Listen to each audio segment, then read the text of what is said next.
अगर आपने पिछले कुछ सालों में डिफेंस सेक्टर में निवेश किया होता तो आपके पैसे की रफ्तार कुछ ऐसी होती। 2023 89% रिटर्न, 24 54% रिटर्न, 25 18.4% रिटर्न और 2026 में अब तक लगभग 19%। लेकिन अब सबसे बड़ा सवाल ये है कि क्या डिफेंस की कहानी खत्म हो गई है या अभी भी इसमें पैसा लगाया जा सकता है, और डिफेंस ही क्यों। हर दूसरे दिन कोई कहता है फार्मा खरीदो, कोई मेटल की बात करता है, कोई पीएसयू, कोई रेलवेज, तो कोई बैंकिंग। लेकिन क्या हर बार नया सेक्टर पकड़ने से ही पैसा बनता है? यही वजह है कि हम अक्सर कहते हैं कि अगर सेक्टर समझ में नहीं आता तो उससे दूर रहिए। लेकिन आज के वीडियो में ये हम नहीं कहेंगे। आज आपको एक ऐसा आसान तरीका बताएंगे जिससे आप खुद तय कर पाएंगे कि कोई सेक्टर अभी निवेश के लायक है या नहीं। और सिर्फ डिफेंस नहीं, फार्मा, मेटल, बैंकिंग, आईटी या किसी भी सेक्टर के लिए। इसके लिए मैंने इनवाइट किया है राकेश व्यास जी को, जो क्वेस्ट इन्वेस्टमेंट मैनेजर्स के सीआईओ एंड पोर्टफोलियो मैनेजर है। अगर आप ये तरीका सीख गए तो अगली बार किसी की टिप पर नहीं, अपनी एनालिसिस के आधार पर फैसला लेंगे और यही आपके पोर्टफोलियो के रिटर्न में सबसे बड़ा फर्क ला सकता है।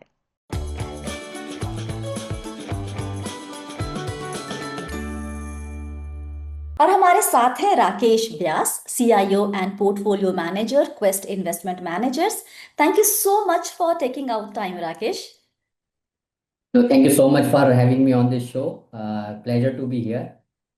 चलिए, राकेश के वर्क एक्सपीरियंस के बारे में मुझे जानकारी है, लेकिन मैं चाहती हूँ कि आज राकेश खुद बताएं कि उन्होंने अभी तक कितना बढ़िया काम किया हुआ है। तो मैं एक रैपिड फायर राउंड कर लेती हूँ राकेश, क्विकली आपके साथ, और आपको फट फट जवाब देने हैं उसके, ठीक है? बिल्कुल। सबसे पहला सवाल, मार्केट में कितने साल हो गए राकेश? 20 साल। और फाइनेंस में आपकी पहली जॉब कौन सी थी? एनालिस्ट रोल था लीमन ब्रदर्स में। किस साल में? 2006।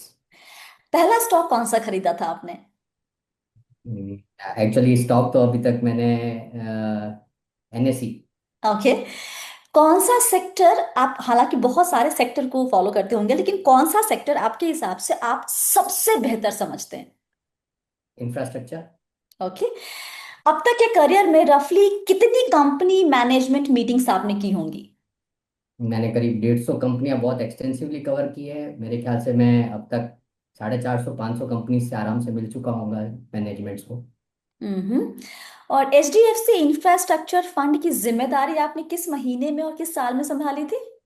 जनवरी 2020। आपके करियर का सबसे अच्छा साल? हम्म, अभी आना बाकी है। अभी आना बाकी है। और नॉट सबसे अच्छा साल, मैं खराब वर्ड अवॉइड करती हूँ। नहीं, आई थिंक 2020। 20। मेरे मेरे लेने के बाद से कोविड आ गया, तो फंड का परफॉर्मेंस एक बार के लिए गिरा मार्केट के साथ में। It was tough. ओके। आपका एक कॉल जो आपके हिसाब से अब तक का बेस्ट कॉल था? Premier explosives. ओके। और एक कॉल जो आपके हिसाब से काफी बेहतर हो सकता था? बहुत सारे हैं, बहुत सारे। जयप्रकाश ग्रुप। Yes. ओके। और आपके करियर के सबसे अच्छे मेंटोर कौन रहे हैं राकेश? प्रशांत जैन। और करेंटली हाईएस्ट कन्विक्शन सेक्टर? फिलहाल के लिए कंज्यूमर डिस्क्रिशनरी। और मोस्ट अवॉइडेड सेक्टर अभी के कॉन्टेक्स्ट में? अभी ऐसा कुछ नहीं है ऑनेस्टली। ओके, ठीक है। तो आज हम राकेश, क्योंकि बी वेल्दी पर रिटेल इन्वेस्टर अधिक है, तो हमारा फोकस एकदम उन पर होगा कि भाई रिटेल इन्वेस्टर अगर सेक्टोरल फंड्स या किसी सेक्टर में इन्वेस्ट करना चाहता है तो वो कैसे सीख सकता है ये। ओके। तो जो एक रिटेल इन्वेस्टर ऑलरेडी 4 से 5 डाइवर्सिफाइड म्यूचुअल फंड में इन्वेस्ट कर रहा होता है, इधर लमसम और एसआईपी के जरिए, पहला सवाल, क्या उसके लिए टैक्टिकल सेक्टोरल एलोकेशन जरूरी है या डिस्ट्रैक्शन है? नहीं, जो इतना डाइवर्सिफाई कर चुका है उसको मार्केट की अगर थोड़ी समझ अच्छी है तो टेक्टिकली सेक्टोरल बेट लिया जा सकता है। इट्स गुड बिकॉज डाइवर्सिफाइड जो फंड्स हैं उसमें जो पर्टिकुलर सेक्टर्स है जिसमें ऐसा लगता है कि यहाँ काफ़ी रिटर्न बन सकता है और काफ़ी ट्रैक्शन हो सकता है, उसमें उसका एक्सपोजर एक लिमिटेड तरीके से रहेगा, क्योंकि ऐसा ही डाइवर्सिफाइड फंड का स्ट्रक्चर है कि वो अक्रॉस वेरियस सेक्टर्स पोजीशनिंग करते हैं, जहाँ हाई कन्विक्शन होता है उसमें शायद थोड़ी बेटर पोजीशनिंग करते हैं, अदरवाइज जहाँ उनका कन्विक्शन कम है वहाँ शायद अंडरवेट रहते हैं। बट फिर भी ये टेक्निकली अगर आप देखेंगे तो जहाँ जहाँ ऐसा लगता है कि अगले 3-5 साल के लिए कुछ अच्छी इसमें पॉजिटिविटी दिखती है, तो वहाँ पर स्पेसिफिक सेक्टोरल या थीमेटिक बेट लिया जा सकता है। ओके। तो पोर्टफोलियो का कितना परसेंटेज आपके हिसाब से, राकेश, टैक्टिकल सेक्टोरल बेट्स के लिए रखना चाहिए? 10%, 20%, 30%? आई थिंक 10 से 15% इज गुड इनफ। और मेरे ख्याल से जैसे जैसे अगर इन्वेस्टर को मार्केट की समझ जितनी बढ़ती जाती है, उसके हिसाब से ये 15 से थोड़ा और इंक्रीज कर सकते हैं। बट ऑन एन एवरेज मैं बोलूँगा फॉर ए रिटेल इन्वेस्टर जो थोड़े टाइम से मार्केट में है, उनके लिए 10 to 15% is a good number. और इसी का एक और फॉलो अप क्वेश्चन है यहाँ पर कि अगर उनको लेना भी है सेक्टोरल एक्सपोजर, तो वो सेक्टोरल म्यूचुअल फंड के थ्रू ले, ईटीएफ ले, या फिर डायरेक्टली उस पर्टिकुलर स्टॉक सेक्टर के स्टॉक्स चुने? बेस्ट तरीका मेरे हिसाब से अगर आप देखेंगे तो म्यूचुअल फंड ज़्यादा बेटर है, हम्म। बिकॉज उसमें जो स्पेसिफिक फंड है उसको जो भी मैनेज कर रहा है वो इसका ऐसा प्रिजम्पशन है कि वो उस सेक्टर को बारे में बहुत अच्छी तरह से जानता है, देयरफॉर वो अच्छे से कॉल ले पाएगा। हम्म। ईटीएफ में एक चैलेंज है स्वाति जी की, बहुत सारे सेक्टर्स में ईटीएफ या तो अवेलेबल नहीं है या उसमें लिक्विडिटी नहीं है, तो की वजह से मार्केट में खरीदने बेचने में भी इम्पैक्ट कॉस्ट हो सकता है। तो ओके। उसमें हो सकता है कि आपका कुछ रिटर्न खरीदने बेचने में निकल जाए। हम्म। तो और डायरेक्ट स्टॉक मेरे ख्याल से अगर आप अच्छी तरह से कंपनीज और सेक्टर पे रिसर्च कर पा रहे हैं तो कॉल लिया जा सकता है। एंड जैसे मैंने बोला कि कोई एक्सपीरियंस इन्वेस्टर्स है जो मार्केट में काफ़ी टाइम से है, उनके लिए शायद तीसरा एक ऑप्शन जो है डायरेक्ट इक्विटी का, वो भी एक अच्छा ऑप्शन है। हम अब बार बार ये कह रहे हैं कि जिनकी मार्केट की समझ थोड़ी ठीक है, राइट? और यहीं पर आकर एक मसला आ जाता है कि लोगों को लगता है कि उनकी मार्केट की समझ ठीक है, हम्म। एक्चुअली में होती नहीं है।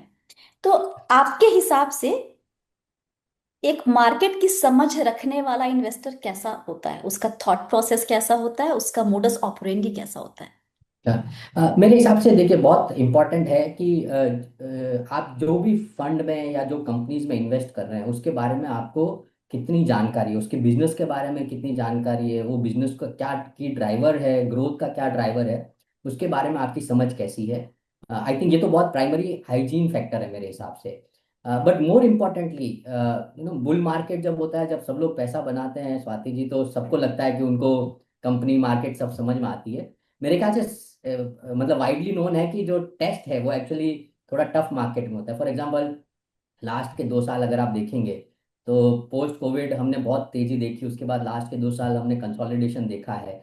तो ऐसे में जो मेरे ख्याल से इन्फॉर्म्ड इन्वेस्टर्स हैं, जिनको मैं बोलूंगा कि जो एक्सपीरियंस इन्वेस्टर्स हैं, उनको बहुत क्लियरली पता है कि उनके पास अगर ये पोर्टफोलियो में कुछ कंपनीज हैं तो ये क्या रीजन से ये कंपनीज मेरे पोर्टफोलियो में आई है, आज की तारीख में वो इन्वेस्टमेंट थीसिस कैसे काम कर रही है। हो सकता है स्टॉक प्राइस वैसा नहीं रिफ्लेक्ट कर रहा हो, बट आपको ये क्लैरिटी होना चाहिए कि ये कंपनी मेरे पोर्टफोलियो में क्यों है। और वहां पर मेरे ख्याल से तीसरा बड़ा इंपॉर्टेंट पॉइंट है जो क्लासिफाई करता है एक्सपीरियंस को, कि अगर आपका कन्विक्शन कितना है उसके ऊपर। अगर आप 20% स्टॉक गिरा है आप जिटरी हो जाते हैं, आप बेच देते हैं, राइट। एक स्टॉप लॉस करके एक पॉलिसी रहता है, बट मेरे हिसाब से कन्विक्शन उसमें बहुत इंपॉर्टेंट है कि अगर मार्केट में 20% अगर वो नीचे गिरा है स्टॉक, तो आप उसमें और ऐड करने वाले हैं या आप घबरा के निकलने वाले हैं। वो डिटरमाइन करता है कि आपको उसकी कितनी समझ है।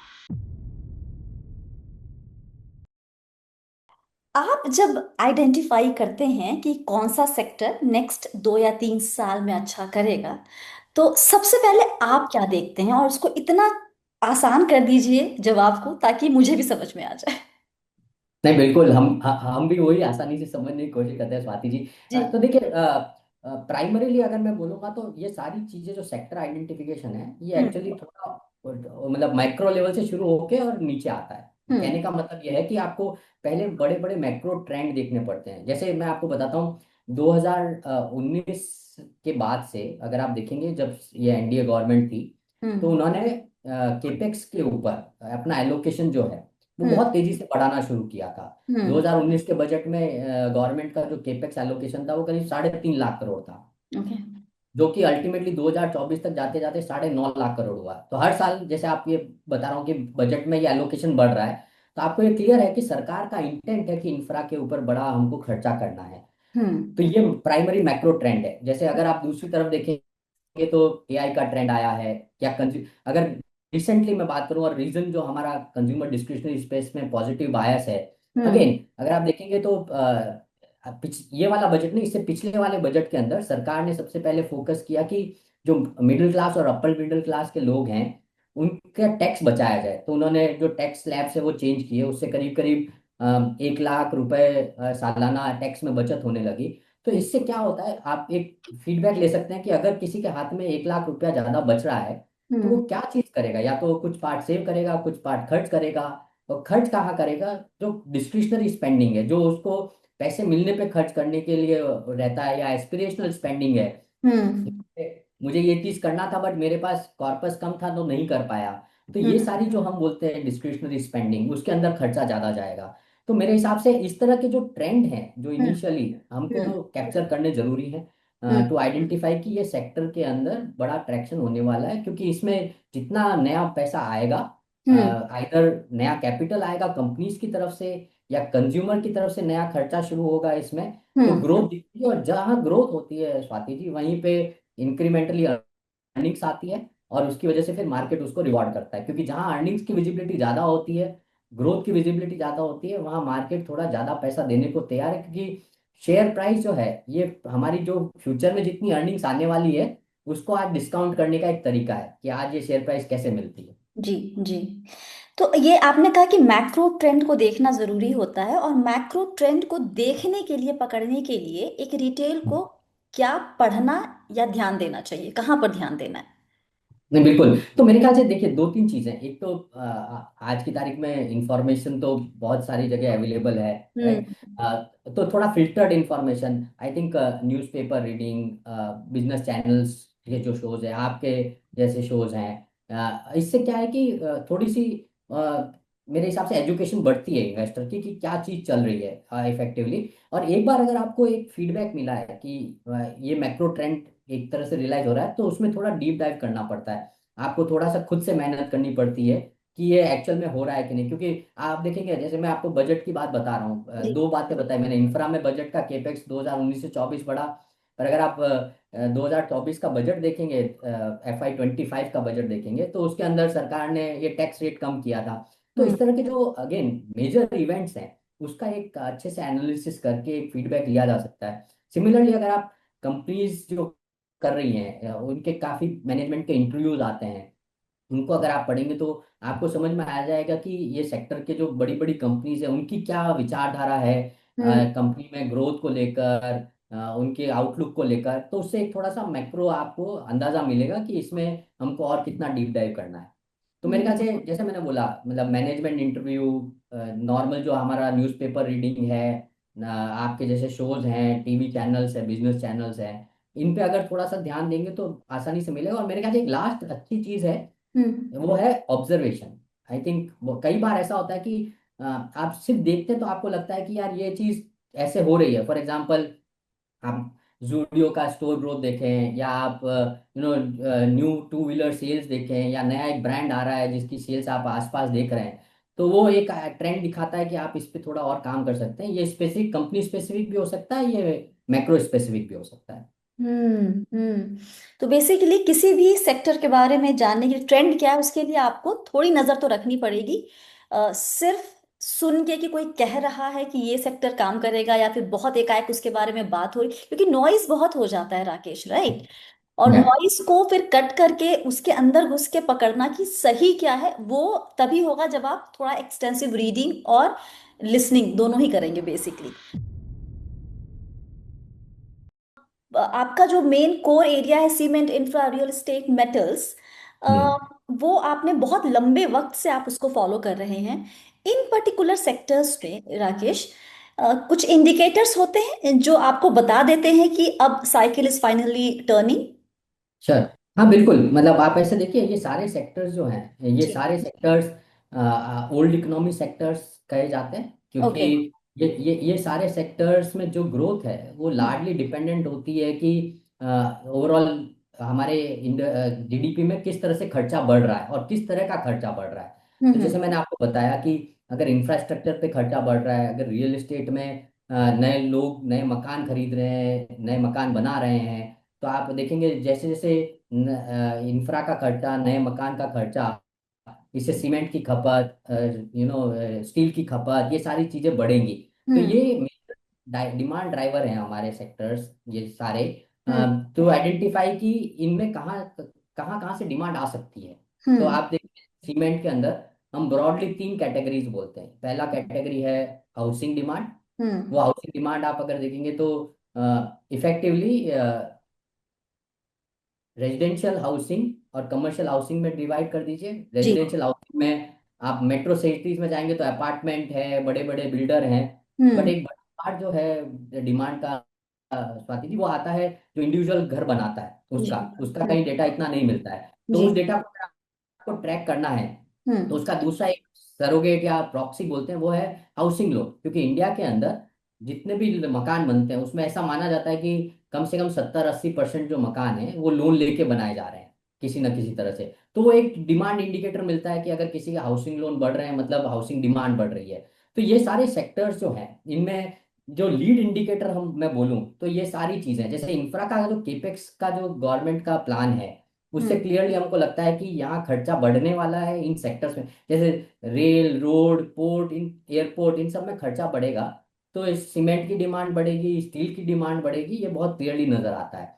सिमिलरली अगर आप अगर बात करेंगे लेट्स से डिफेंस की, तो जहाँ सरकार का डिफेंस का खर्चा अगर बढ़ेगा तो वहां पर इन सारी जो डिफेंस की जो सप्लाई चेन है उसके अंदर डिमांड बढ़ेगी।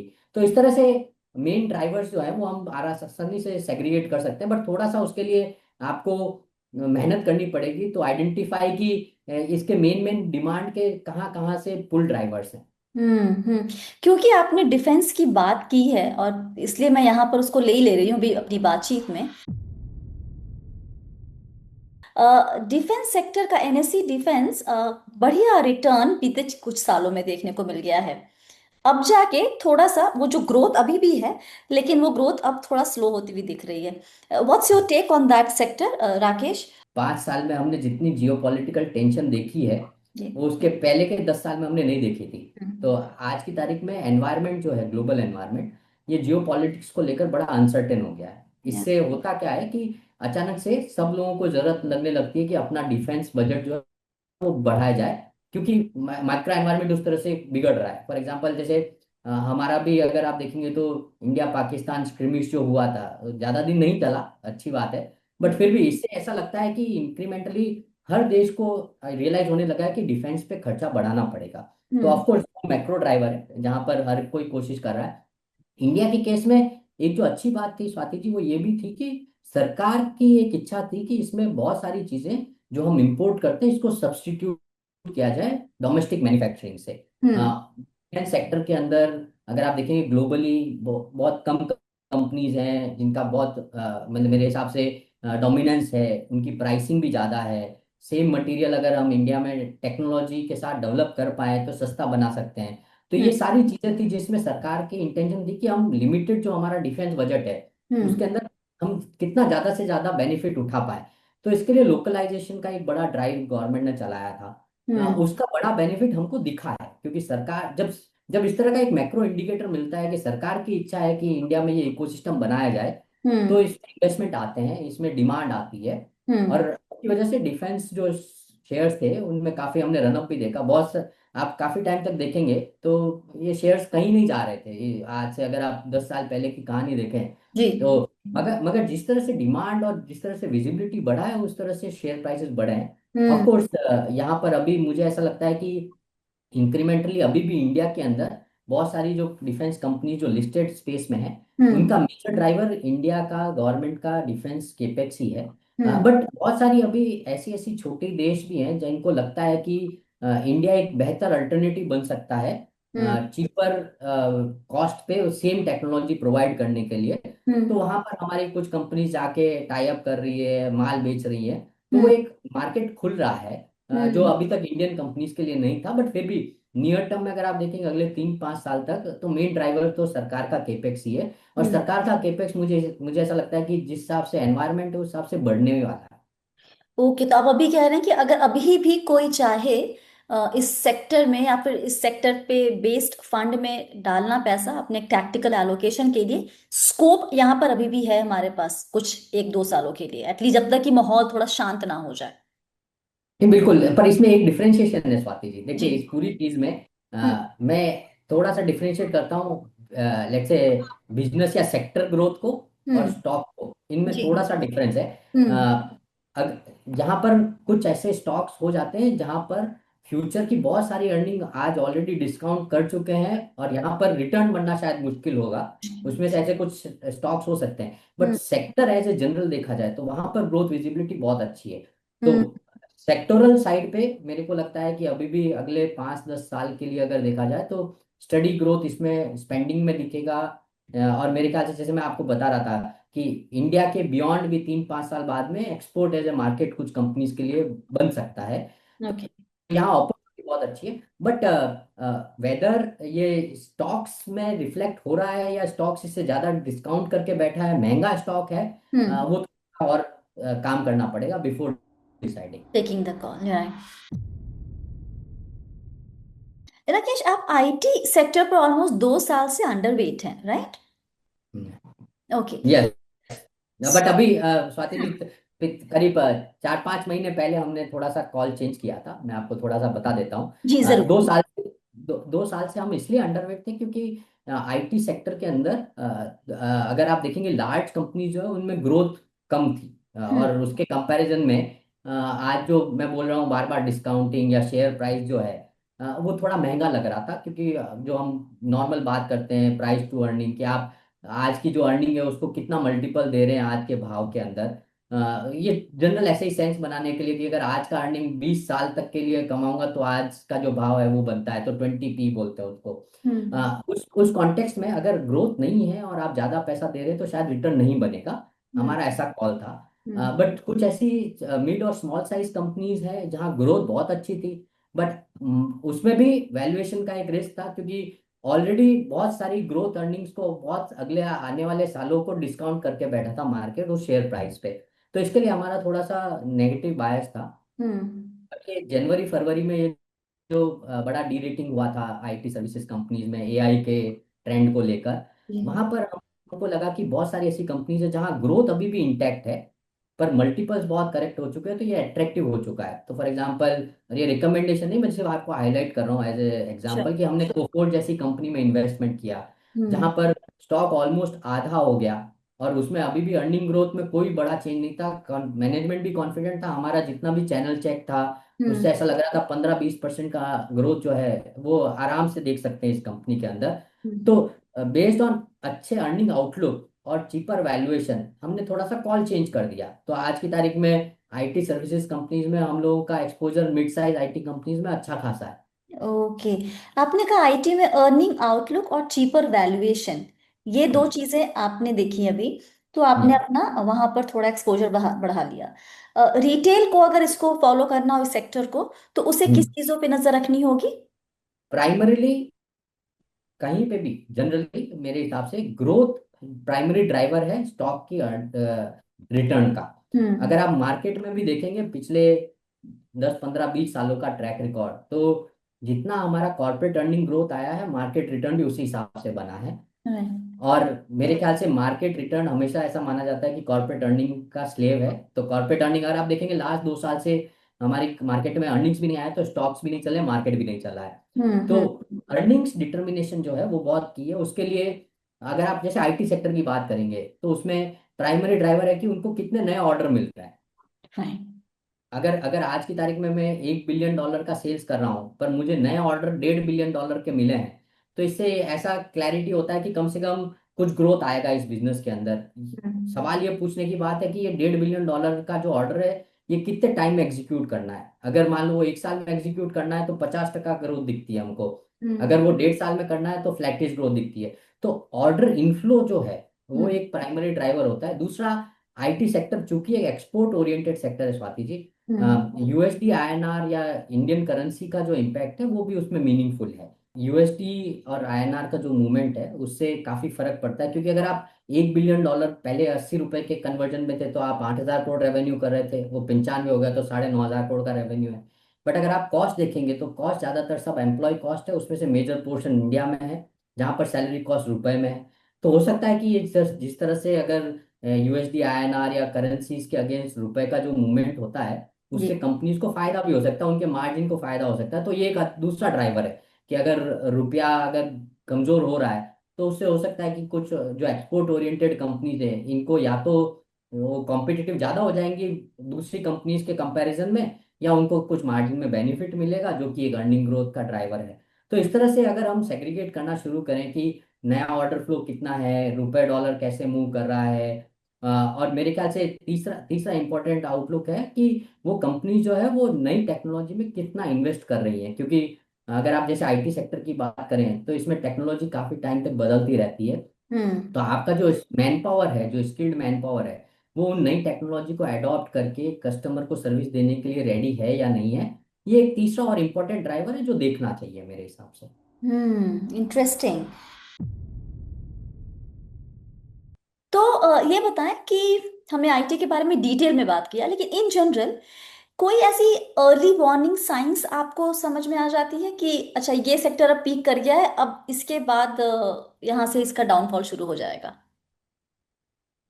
सबसे डिफिकल्ट काम होता है स्वाति जी ये प्रेडिक्ट करना। हम्म। अगेन अगेन स्टॉक और सेक्टर थोड़ा डिफरेंशिएट करूंगा। जी। स्टॉक्स में इनवेरिएबली मेरे ख्याल से मैं जो बता रहा था वैल्यूएशन जिसको हम बोलते हैं जी। कि आप कितना पैसा दे रहे हो उस अर्निंग्स को आज की तारीख में मल्टीपल दे रहे हैं, ये एक थोड़ा सा की ड्राइवर होता है। जहां पर अगर ऐसा लगे कि मतलब ग्रोथ कितनी भी अच्छी हो, आज मान लो ₹10 कमा रहे हैं, 30% से हर साल अर्निंग ग्रो कर रही है, बट अगर आप उसको आज की तारीख में 800 1000 रुपए पे खरीदने वाले हैं तो ये बहुत महंगा स्टॉक है। आप ऐसे देखिए कि इसको कितने टाइम तक आपको 800 रुपए की अर्निंग, एज्यूम कीजिए कि जितना भी वो कमाता है हर साल आपको डिविडेंड दे देगा, तो कितने साल लगेंगे आपको सिर्फ अपना कॉस्ट रिकवर करने के लिए। ये एक प्राइमरी एरिया होता है डिटर्मिनेशन का कि हम कितना महंगा स्टॉक खरीद रहे हैं, जी। कितना ग्रोथ ऑलरेडी बिल्ट इन है। तो मेरे हम्म। ख्याल से स्टॉक का पीक जो है वो कैप्चर नहीं कर सकते, बट एटलीस्ट एक रियलाइजेशन ले सकते हैं कि यहाँ से मेरे कंफर्ट लेवल से बाहर जा रहा है, वैल्यूएशन एक्सपेंसिव हो गया है। सेक्टर जो स्पेसिफिक, जैसे आप हम्म। इंडस्ट्री की बात करें तो उसके हम्म। अंदर जो ट्रफ या फॉल है वो कैप्चर करना थोड़ा मुश्किल होता है। बट कुछ जैसे आपको एग्जांपल देता हूँ रियल एस्टेट का, जब इंटरेस्ट रेट कम होने लगती है तो जैसा मैं आपको बता रहा था कि मकान जो खरीदते हैं करीब 70-80% लोग लोन लेके खरीदते हैं। हम्म। तो अगर इंटरेस्ट रेट कम हो रही है तो नया लोन पे ईएमआई कम हो रहा है, इसका मतलब ये है कि लोगों की अफोर्डेबिलिटी बढ़ रही है। तो आज की तारीख में उनको खरीदने के लिए उतने ईएमआई नहीं देना पड़ेगा, परचेजिंग पावर बेटर हो जाती है, तो हो सकता है उससे रियल एस्टेट की डिमांड बढ़े। पर जैसे इंटरेस्ट रेट अगर ज्यादा बढ़ती है तो हम्म। इंटरेस्ट रेट बढ़ने के दो रीजन है। एक तो ये है कि ओवरऑल एनवायरनमेंट जो है बहुत अच्छा कर रहा है और उसकी वजह से इन्फ्लेशन बढ़ रहा है, तो सरकार को लगता है या आरबीआई को लगता है कि महंगाई बहुत बढ़ रही है, इसके लिए कुछ हद तक उसको स्लो डाउन किया जाए। तो हम्म। ऐसे में आपकी ईएमआई बढ़ जाएगी, तो हो सकता है कि नए जो रियल एस्टेट या रेजिडेंशियल सेल्स है उस पर हम्म। थोड़ा इम्पैक्ट है। तो इस तरह से सेक्टर का ट्रफ एंड पीक जो है वो कुछ मैक्रो इंडिकेटर्स जैसे मैं आपको बता रहा था उससे हम्म। डिटरमाइन कर सकते हैं। जैसे मैं आपको इंफ्रा का एग्जांपल दे रहा था स्वाति जी, जी। 2019 से 2024 के बीच में मैंने बताया कि सरकार ने 3.5 लाख करोड़ से 9.5 लाख करोड़ का बजट इंक्रीज कर दिया। बट हम्म। उसके बाद में अगर आप देखेंगे तो अगले 2 साल में ये जो इंक्रीज है ये 9.5 से सिर्फ 11.5 हुआ है, बहुत ज्यादा नहीं बढ़ा है। और हम्म। अगर इतनी नहीं बढ़त है और आज की तारीख में अगर हमारा जीडीपी ग्रोथ ही 7-8% से ग्रो कर रहा है, तो इसका मतलब ये है कि ये सिर्फ इन लाइन विद जीडीपी खर्चा होने वाला है, इससे ज्यादा नहीं होने वाला है खर्चा। तो हम्म। यहाँ पर ग्रोथ नहीं आएगा, कहने का मतलब तो वो नहीं आएगा, तो फिर इससे रिलेटेड कंपनीज के अंदर भी ग्रोथ नहीं आएगा। तो ऐसे करके आप थोड़ा सा डिटरमिन कर सकते हैं कि ये सेक्टर यहाँ पर as a earning sector peak हो चुका है। अच्छा ये बताएं कि मैं अब सेक्टर स्पेसिफिक ही आपके पास आ रही हूँ। उसके पहले एक सवाल और मेरे जहन में आया कि जब ये ब्रोकरेज रिपोर्ट आनी शुरू हो जाती है ना, और उस पे एक स्ट्रक्चरल स्टोरी इस तरह के टर्म्स हम हमारे सामने शुरू हो जाते हैं देखने, once in a generation kind of opportunity, ये सब टर्म्स अगर मेरे सामने आने शुरू हो जाएं किसी एक पर्टिकुलर सेक्टर को लेकर या फिर कंपनी को भी लेकर, ये बाई हम्म। सिग्नल है या ये सेल सिग्नल है? नहीं, ये एनालाइज करने के लिए सिग्नल है स्वाति जी। उसका रीजन हाँ। कई, ये जो रिपोर्ट्स आती हैं मतलब हम्म। वो लोग उस सेक्टर्स पे एक्सपर्ट्स हैं, तो उन्होंने काफी काम किया होगा इन चीजों को लेकर। हम्म। अगर आप आपको क्या डिटरमाइन करना है, आपको ये डिटरमाइन करना है कि अगर ये सब बात बराबर है, ये मतलब once in a generation opportunity है सेक्टर को लेकर, ये सेक्टर में अर्निंग्स कैपेबिलिटी, अर्निंग ग्रोथ दर्शाता है, हम्म। ये दिखाता है कि यहाँ पर सेक्टर में किस तरह का ट्रैक्शन आएगा।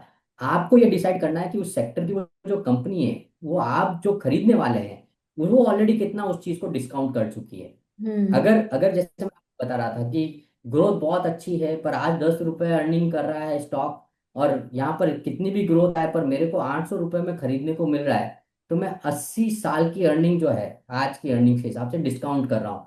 आप उसको अगर आप कितना भी ग्रोथ लेके जाएंगे, आपको हो सकता है 30-40 साल लगेंगे सिर्फ आपको अपना कैपिटल निकालने के लिए, तो आप रिटर्न कहाँ बनाएंगे।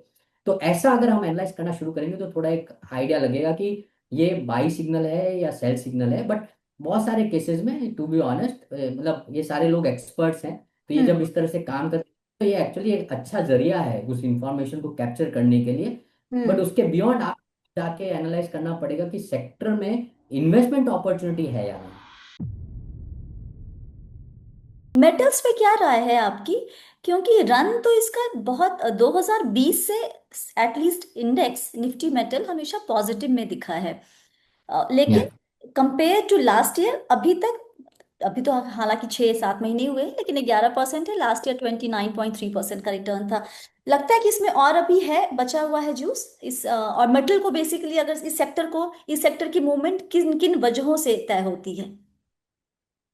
नहीं, बहुत सारा इसमें डिपेंडेंट स्वाति जी चाइना हम्म। है। हम्म। आप देखेंगे globally बहुत सारे जो ये मेटल्स के जो स्पेस हैं, आप स्टील पकड़ लीजिए, एल्यूमिनियम पकड़ लीजिए, हम्म। इसके अंदर चाइना का कैपेसिटी जो है वो हो सकता है कि ग्लोबल कैपेसिटी का 40% से 50% के बीच चाइना में बनता है।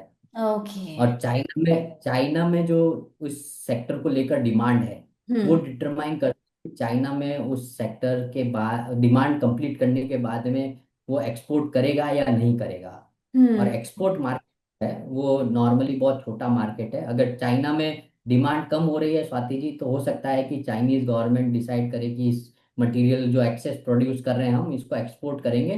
तो हो सकता है कि जहाँ पे भी जिस कंट्री में या जिस ज्योग्राफी में वो एक्सपोर्ट करेंगे, वहाँ उस कमोडिटी का दाम गिरेगा। तो मेरे ख्याल से एक बड़ा फैक्टर चाइना है।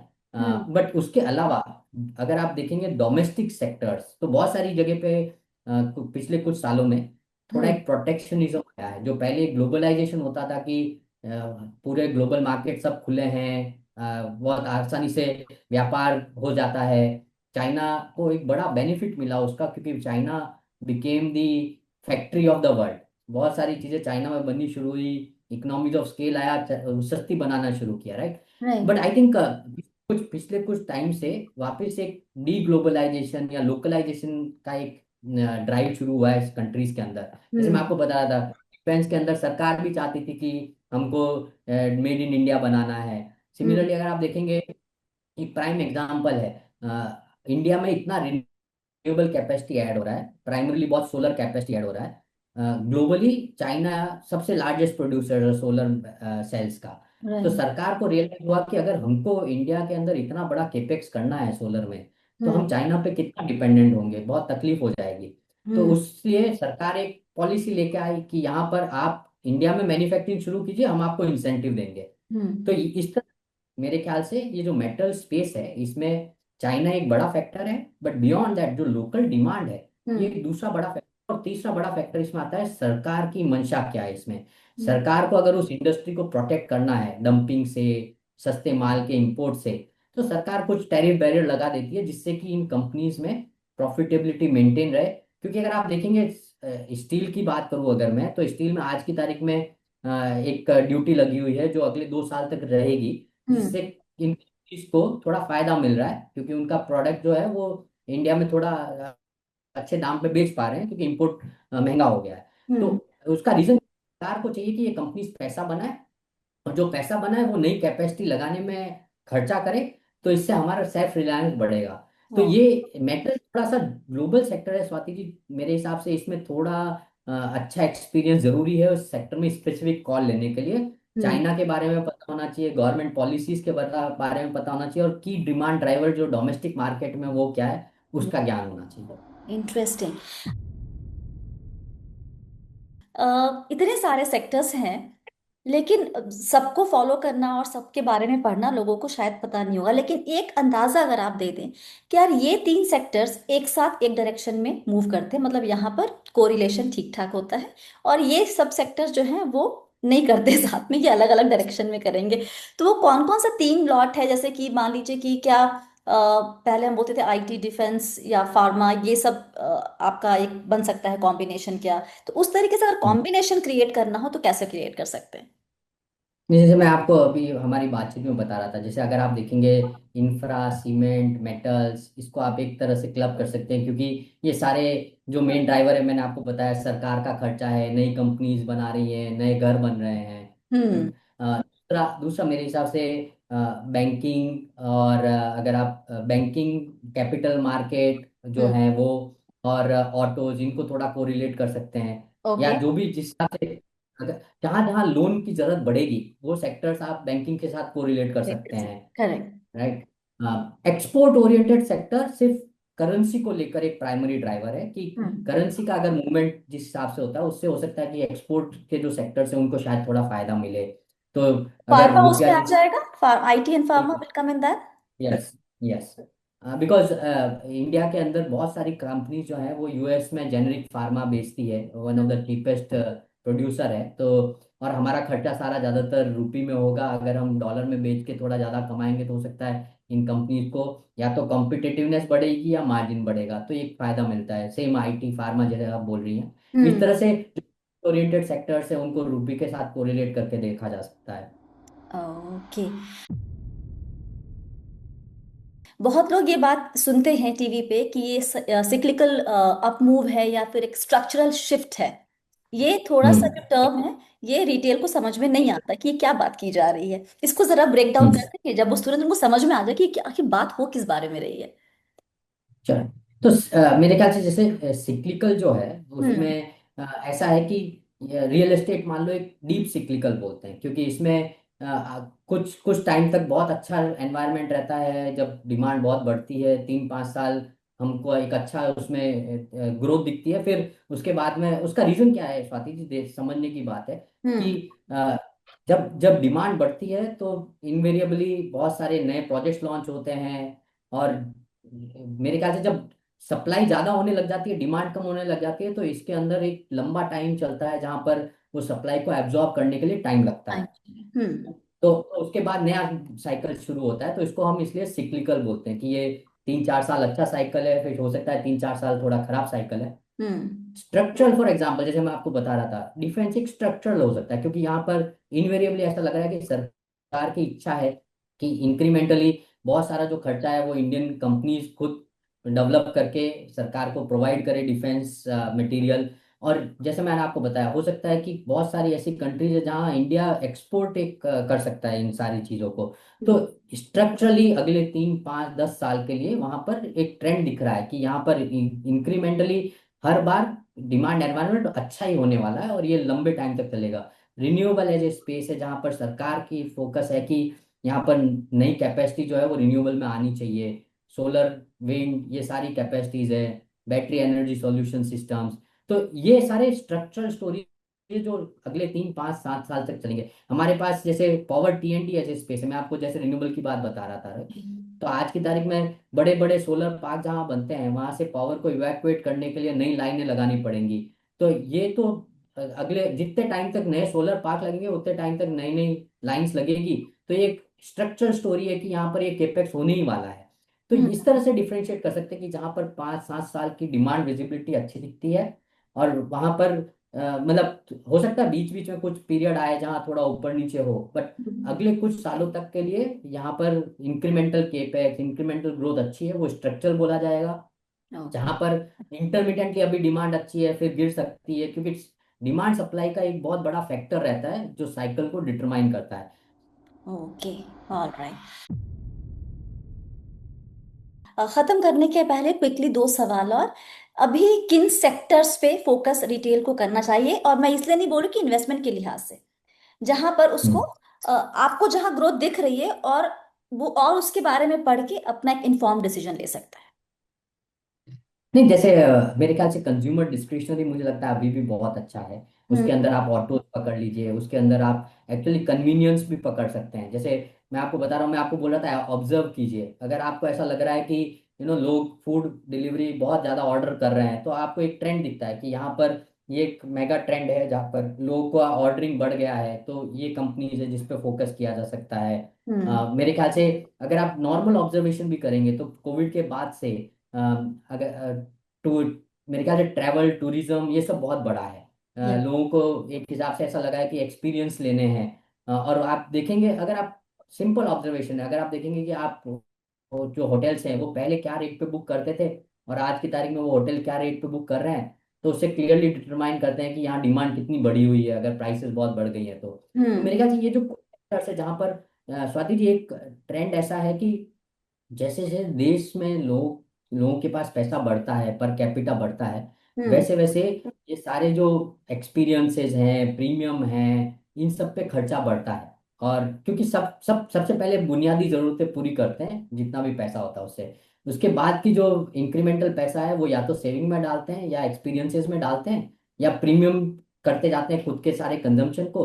तो हम्म। ये एक बड़ा ट्रेंड है जो मुझे लगता है काफी हद तक हमको फोकस में रखना चाहिए, जिस पे काम किया जा सकता है। दूसरा, मेरे मुझे ऐसा लगता है कि अभी भी जैसे ओवरऑल फाइनेंशियल सर्विसेज स्पेस है, और इंडिया के अंदर अगर आप देखेंगे तो कैपिटल मार्केट या सेविंग्स रिलेटेड जो इंस्ट्रूमेंट्स हैं उसके अंदर अगेन अगर इंडिया में लोगों के पास पैसा बढ़ेगा तो हो सकता है कि वो इंक्रीमेंटल पैसा नए saving instrument, equity market, mutual fund, इस सब में आएगा। तो ये एक ट्रेंड है जो मुझे लग रहा है आगे काफी आने वाले समय तक कवर किया जा सकता है। देख, इस पे क्लोज ऑब्जर्वेशन करना चाहिए, क्योंकि आप एसआईपी के नंबर देखिए स्वाति जी, हर साल दर साल उसमें इंक्रीमेंटली ग्रोथ आती जा रही है, क्योंकि राइट। नई जनरेशन जो है वो थोड़ी हम्म। सी इक्विटी मार्केट को लेकर थोड़ी पॉजिटिव भी है। हम्म। अगर हम पुरानी जनरेशन देखेंगे वो बैंक्स को लेकर काफी मेरे हिसाब से सिक्योरिटी रखते थे कि सरकार मतलब बैंक में पैसा पड़ा है तो ठीक है, उस पर ब्याज मिल रहा है। इंक्रीमेंट भी लोगों को एस्पिरेशन है कि मार्केट से रिटर्न अच्छा बनता है तो वहां पैसा डाला जाए। तो हम्म। ये कुछ सेक्टर्स है जहां पर आने वाले कुछ 5 10 15 साल तक अच्छी डिमांड ग्रोथ दिखाई देती है। एक सेक्टर जो आप प्रोफेशनली फॉलो नहीं करते हैं लेकिन इसके बारे में आपके सर्कल ऑफ फ्रेंड्स में या फिर आपके प्रोफेशनल कॉन्टैक्ट्स में बातें बहुत होती हैं। एआई। ओके। एक बुक हर न्यू इन्वेस्टर्स को पढ़नी चाहिए।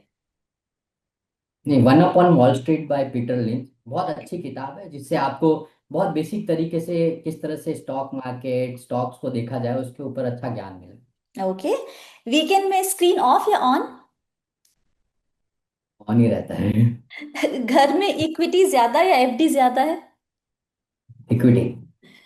एक एडवाइस जो आप 2007 वाले राकेश को देना चाहेंगे। हर चीज में अभी और मेहनत करने की जरूरत है। Oh my God. ओके।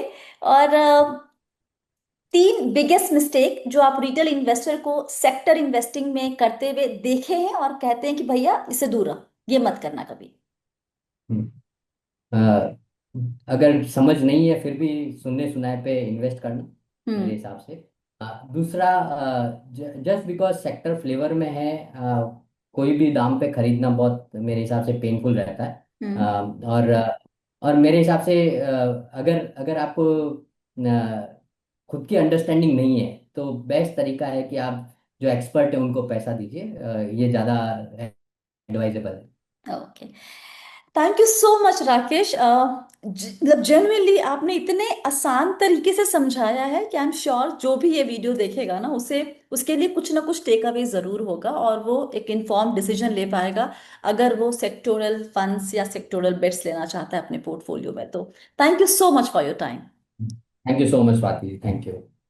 और इसके साथ इस वीडियो में फिलहाल इतना ही। कमेंट में राकेश जी को थैंक यू कहना नहीं भूलिएगा। जो सीखा है वो अगर नीचे लिखेंगे तो मुझे समझ में आएगा कि आप वीडियो कितना देख रहे हो, कितने गौर से सुन रहे हैं। तो वो भी जरा नीचे पॉइंट में लिखिए कि आपके टेक अवे क्या है। और बी वेल्दी को सब्सक्राइब करना और वीडियो को लाइक करना कतई ना भूले, शेयर भी कीजिए।